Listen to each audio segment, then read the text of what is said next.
కర్నూలు జిల్లాలో రాజకీయ వేడి మరింత పెరిగింది. వైసీపీ నేత బైరెడ్డి సిద్ధార్థరెడ్డి సంచలన వ్యాఖ్యలు చేశారు. మంత్రి టీజీ భరత్, ఎంపీ బైరెడ్డి శబరి, మాజీ ఎంపీ టీజీ వెంకటేష్లపై తీవ్రస్థాయిలో విమర్శలు గుప్పించారు. వైసీపీ కార్యకర్తలకు అన్యాయం జరుగుతుంటే తాను ప్రశ్నించానని, అమాయకులపై కేసులు పెట్టించి వేధిస్తున్నారని ఆరోపించారు. తనను టార్గెట్ చేస్తూ రాజకీయాలు చేస్తున్నారని మండిపడ్డారు. వైసీపీ కార్యకర్తలు, నాయకులకు ఇబ్బందులు కలిగిస్తే ప్రశ్నించడం తప్ప అని నిలదీశారు. మంత్రి టీజీ భరత్ అమాయకులపై కేసులు పెట్టిస్తున్నారని ఆరోపించారు. తనను విమర్శించేందుకే బైరెడ్డి శబరికి ఎంపీ పదవి ఇచ్చారా అని ప్రశ్నించిన సిద్ధార్థరెడ్డి తన తండ్రి బైరెడ్డి రాజశేఖర రెడ్డిపై విమర్శలు వచ్చినప్పుడు ఎందుకు స్పందించలేదని అడిగారు. మహిళపై వ్యాఖ్యలు చేస్తానంటూ తనపై తప్పుడు ఆరోపణలు చేసి సానుభూతి పొందే ప్రయత్నం చేస్తున్నారని అన్నారు. కొంతమందిపై మర్డర్ కేసులున్న విషయం వాస్తవం కాదని ప్రశ్నించారు. మాజీ ఎంపీ టీజీ వెంకటేష్పై కూడా స్పందిస్తూ ఒకప్పుడు ఆయనపై గౌరవం ఉండేదని, కానీ ఇటీవల చేసిన వ్యాఖ్యలతో ఆ గౌరవం పోయిందన్నారు. ఆల్కలీస్ ఫ్యాక్టరీ కారణంగా ప్రజలు ఇబ్బందులు పడుతున్న విషయం అందరికీ తెలుసని పేర్కొన్నారు. డబ్బులిచ్చి ఎవరు మాట్లాడించినా తాను భయపడనని స్పష్టం చేశారు. తమ పార్టీలో కూడా కొంతమంది కోవట్లున్నారని ఆరోపించిన సిద్ధార్థరెడ్డి ఈ మొత్తం వ్యవహారాన్ని జగన్మోహన్ రెడ్డి దగ్గర తేల్చుకుంటానన్నారు. కర్నూలులో వైసీపీ కార్యకర్త మృతికి కారణమైన వారిని వదిలిపెట్టేది లేదని హెచ్చరించారు. మీడియా మిత్రులకు అందరికీ నమస్కారాలు. కర్నూలు 3వ పట్టణ పోలీస్ స్టేషన్ పరిధిలో వైఎస్ఆర్ కాంగ్రెస్ పార్టీ నాయకులు వైసీపీ కార్యకర్తలపైన దాడులకు వ్యతిరేకంగా వైసీపీ నాయకులు వైసీపీ కార్యకర్తలపైన పెడుతున్నటువంటి అక్రమ కేసులకు వ్యతిరేకంగా ఈ నెల 14వ తేదీన మేము ధర్నా కార్యక్రమం నిర్వహించడం జరిగింది. ఆ ధర్నా కార్యక్రమం యొక్క ముఖ్యమైన ఉద్దేశం ఏమిరా అంటే, ఇదే కర్నూలు పట్టణంలో సతీష్ అనే పిల్లోడు ఆత్మహత్య చేసుకొని చనిపోయినాడు. ఆ కుటుంబానికి న్యాయం చేయాలా, ఆ కుటుంబంలో ఆ పిల్లోడి చావుకు కారణమైన వాళ్ళపైన కేసు నమోదు చేయాలా అనే ఉద్దేశంతో మేము ఆ రోజు ధర్నా చేయడం జరిగింది. అంతేకాకుండా బాలు అనే పిల్లోడిపైన పోలీసుల వేధింపులు ఆగాల అనే ఉద్దేశంతో మేము ధర్నా చేసినాం. అంతేకాకుండా 3వ పట్టణ సిఐ గారిపైన చర్యలు తీసుకోవాలా అనే ఉద్దేశంతో మేము కలెక్టర్ ఆఫీస్ దగ్గర ఈ నెల 14వ తేదీన ధర్నా చేయడం జరిగింది. ప్రభుత్వాన్ని ప్రశ్నించినామని, మంత్రి గారిని ప్రశ్నించినామని గడిచిన 3 రోజులుగా తెలుగుదేశం పార్టీ వాళ్ళు, స్థానిక తెలుగుదేశం పార్టీ వాళ్ళు, ఎమ్మెల్యేలు, మంత్రులు, ఎంపీలు, లోకల్గా ఉన్న రౌడీ సీటర్లు, చివరిగా నిన్న మొన్న టీజీ వెంకటేష్ గారు అందరూ కూడా రకరకాలుగా మాట్లాడినారు. వాళ్ళ మాటలకు సమాధానం చెప్పాలనే ఉద్దేశంతోనే ఈరోజు ఈ ప్రెస్ మీట్ని ఏర్పాటు చేయడం జరిగింది. టీజీ భరత్ గారు సతీష్ కుటుంబాన్ని పిలిపించుకొని ఆ కుటుంబానికి న్యాయం చేసింటే ఈ కర్నూలు టౌన్లో ఆయన స్థాయి 100% పెరిగేది. ఆయన ఆ పని చేయకుండా సిద్ధార్థరెడ్డిని తిట్టిన వాళ్ళకి 10,000 రూపాయలు, సిద్ధార్థరెడ్డి పైన సెల్ఫీ వీడియో చేసిన వాళ్ళకి 20,000 రూపాయలు, ప్రెస్ మీట్ పెడితే గాన కార్పొరేటర్ సీటు, అంతకన్నా ఎక్కువ సిద్ధార్థరెడ్డి ఇంటిపైకి పోతామని చెప్తే గాన స్టోర్ బియ్యము, ఈ మాటలు ఈ డీళ్ళు అన్నీ చేయడంతో ఆయన స్థాయి 500% ఈ కర్నూల్లో పడిపోయింది. నేను అడిగిన ప్రశ్న ఏంది, వాళ్ళని సతీష్ అనే కుటుంబానికి ఒక దళిత పిల్లోడికి న్యాయం చేయమని నేను అడిగితే ఆయన ప్రెస్ మీట్ పెట్టి చెప్పిన మాట ఏమో తెలుసా?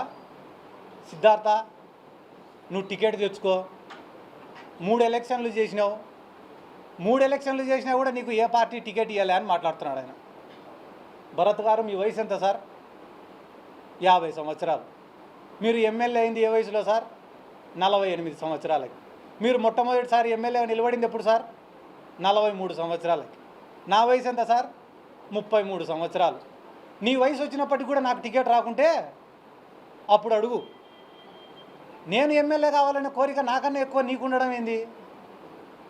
33 సంవత్సరాలకు నేను శాప్ చైర్మన్ అయినా, రాష్ట్ర వైఎస్ఆర్ కాంగ్రెస్ పార్టీ యువజన విభాగం అధ్యక్షుడినైనా, నందికొట్కూరు నియోజకవర్గానికి ఇన్ఛార్జినైనా, నా ఎంట తిరిగిన ఎంతోమందిని ఎంపీటీసీలుగా, జెడ్పీటీసీలుగా, సర్పంచులుగా, మున్సిపల్ కౌన్సిలర్లుగా, చైర్మన్లుగా గెలిపించుకున్నా. ఈ రాష్ట్రంలో ఎన్నో నియోజకవర్గాలు పార్టీ తరఫున ప్రచారానికి పోయినా, ఎన్నో ప్రెస్ మీట్లు పెట్టినా, ర్యాలీలు చేసినా, ధర్నాలు చేసినా, 33 సంవత్సరాలకే సిద్ధార్థరెడ్డి అంటే ఒక గుర్తింపు నేను తెచ్చుకున్నా. అదే 33 సంవత్సరాలకు మీరు ఉయ్యాలు ఊగుతాయినారా సార్? నేను అడిగే ప్రశ్న ఏంది? సతీష్ అనే కుటుంబానికి న్యాయం చేయండి సార్ అని నేను అడుగుతుంటే, సిద్ధార్థ టికెట్ తెచ్చుకో, నిలబడు, ఇదే నువ్వు మాట్లాడే మాట. అది అయిపోయిన తర్వాత ఏం చెప్తున్నారు సార్ మీరు?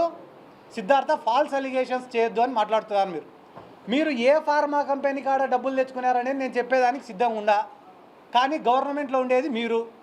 నేను ఫార్మా కంపెనీ పేరు చెప్తే ఏం చేస్తారు మీరు? వెంటనే రేపు పొద్దున్నే ఆ ఫార్మా కంపెనీ వాడిని మీ మీడియా ముందర కూర్చోబెట్టి మేము టీజీ భరత్కు ₹1 కూడా ఇవ్వలేదని చెప్పిస్తారు. ఫాల్స్ అలిగేషన్లు చేసినాడు సిద్ధార్థ రెడ్డి అని మాట్లాడుతున్నారు. ఫాల్స్ అలిగేషన్లు చేసింది సిద్ధార్థ రెడ్డి కాదు. ఫాల్స్ అలిగేషన్లు చేసి అధికారంలోకి వచ్చింది తెలుగుదేశం పార్టీ నాయకులు. ఇదే కర్నూలు టౌన్లో నారా లోకేష్ పాదయాత్రకు వచ్చినప్పుడు హఫీజ్ ఖాన్ 600 కోట్లు ఎత్తినాడు అని చెప్పి మీరు అలిగేషన్ చేసినారు. ఈరోజు టీజీ భరత్ గారు మంత్రి 2 ఏళ్ళు అయింది, కూటమి గవర్నమెంట్ ఏర్పడి 2 ఏళ్ళు అయింది. కనీసం 6 కోట్లన్నా రికవరీ చేసినారా? దిన్నదేవరపాడు కాడ ఉండే ఈ రోజు కూడా వెంచర్లు వేసుకుంటున్నారు, అమ్ముకుంటున్నారు. మీరు అడ్డుకున్నారా? మా పక్క నియోజకవర్గంలో కాటసాని రాంభూపాల్ రెడ్డి గారు ఉన్నారు. ఆయన పైన నారా లోకేష్ చేసినటువంటి అలిగేషన్ ఏంది? కబ్జాల కాటసాని రాంభూపాల్ రెడ్డి గారి చెరలో నుంచి ఈ రోజు వరకు మీరు ఎన్ని ఎకరాల భూమిని రికవర్ చేసినారు? ఎన్ని ఎకరాల భూమిని మీరు పేదవాళ్ళకు పంచినారు? గుండు 0. అంటే ఫేక్ అలిగేషన్లు చేసేది మీరేనా? అయిపోయిన తర్వాత ఆడ శ్రీశైలంకు పోయినారు. ఆడ ఉన్న శిల్పా చక్రపాణి రెడ్డికి ఒక పేరు పెట్టినారు. ఏమని? చీటింగ్ చక్రపాణి రెడ్డి అని పెట్టినారు. ఆయన పైన ఈ రోజు వరకు ఎన్ని చీటింగ్ కేసులు నమోదు చేసినారు? ఎన్ని 420 కేసులు నమోదు చేసినారు? చేయలేకపోయినారు. ఎందుకు చేయలేకపోయినారు? ఆ రోజు ఓట్ల కోసం ఆయన పైన కూడా ఫేక్ అలిగేషన్స్ చేసినారు కాబట్టి. ఆడదాం ఆంధ్రాలో సిద్ధార్థ రెడ్డి 400 కోట్లు ఎత్తినాడంట. ఇది ఒకరోజు ఆర్టికల్. రెండో రోజు ఆడదాం ఆంధ్రాలో సిద్ధార్థ రెడ్డి 200 కోట్లు ఎత్తినాడంట. ఒకరోజు 100 కోట్లు ఎత్తినాడంట. అన్నీ అయిపోయి లాస్ట్కి ఈరోజు ఏమి ఇచ్చినారు? విజిలెన్స్ వాడు 40 కోట్ల అవకతవకలు జరిగినాయి కాబట్టి సిద్ధార్థ రెడ్డి పైన కానీ మినిస్టర్ గారి పైన కానీ క్రిమినల్ చర్యలు తీసుకోవాలంట. అధికారం చేతిలో ఉంది కదా అని చెప్పి తప్పుడు కేసులు, తప్పుడు కంప్లైంట్లు నమోదు చేసి ఇబ్బందులు పెడతా అంటే ఎవరు? మీరు కాదా? మీరు చేస్తానే ఫాల్స్ అలిగేషన్లకి, ఫాల్స్ కేసులకి మళ్ళీ తిరిగి సిద్ధార్థ రెడ్డి ఫాల్స్ అలిగేషన్లు చేస్తారని మాట్లాడతారా? వీళ్ళకి సపోర్టుగా మళ్ళీ టీజీ భరత్ గారికి సపోర్టుగా మా ఎంపీ గారు ఎవరు? బైరెడ్డి శబరి గారు. ప్రస్తుతానికి మార్కెట్లో డీజిల్ పెట్రోల్ దొరకడంలే పాపం. అయినప్పటికీ కూడా పెట్రోల్ బంకుకు పోయి డీజిల్ పట్టించుకొని ఆమె తొందరగా పరిగెత్తుకుంటా దెబ్బ కర్నూలుకి వచ్చి సిద్ధార్థ రెడ్డి గారు రౌడీ గుండా అని మాట్లాడినారు. సంతోషం మేడం శబరి గారు, సంతోషం. మీరు నా గురించి బాగా మాట్లాడినారు, సంతోషం. కానీ ఈరోజు మీడియా సమావేశం ద్వారా మిమ్మల్ని నేను ఒకటి అడగాలనుకుంటానా. మీ ఫాదర్ని బైరెడ్డి రాజశేఖర రెడ్డి గారిని గౌరు వెంకటరెడ్డి వాడు ఒక వేస్ట్ ఫెలో అని మాట్లాడి ఈ రోజుకి 2 నెలలు అయింది. ఎందుకు మీరు ఈ రోజు వరకు కౌంటర్ ప్రెస్ మీట్ పెట్టలే? నందికొట్కూరు మార్కెట్ యార్డ్లో మాండ్ర శివానందరెడ్డి అనే ఆయన ఇదే బైరెడ్డి రాజశేఖర రెడ్డి గారిని ఈ నందికొట్కూరులో 2 సార్లు ఎమ్మెల్యే గెలిచిన ఒక జోకర్ గాడు ఉన్నాడని మాట్లాడినాడు. దానిపైన మీరు ఎందుకు ప్రెస్ మీట్ పెట్టాలా? స్పందించలే.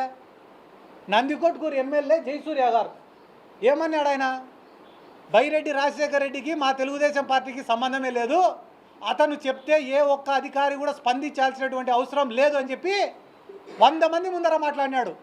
దానిపైన మీరు ఎందుకు స్పందించలే? దానిపైన స్పందించారు. కానీ సిద్ధార్థ రెడ్డి పైన స్పందించాలంటే మాత్రం వెంటనే పరిగెత్తుకుంటూ వస్తారు. పరిగెత్తుకుంటూ వచ్చి రౌడీ, గూండా, క్రిమినల్. సిద్ధార్థ రెడ్డి గారు రౌడీనా కాదా అని చెప్పడానికి మిమ్మల్ని ఎంపిక చేసినారా?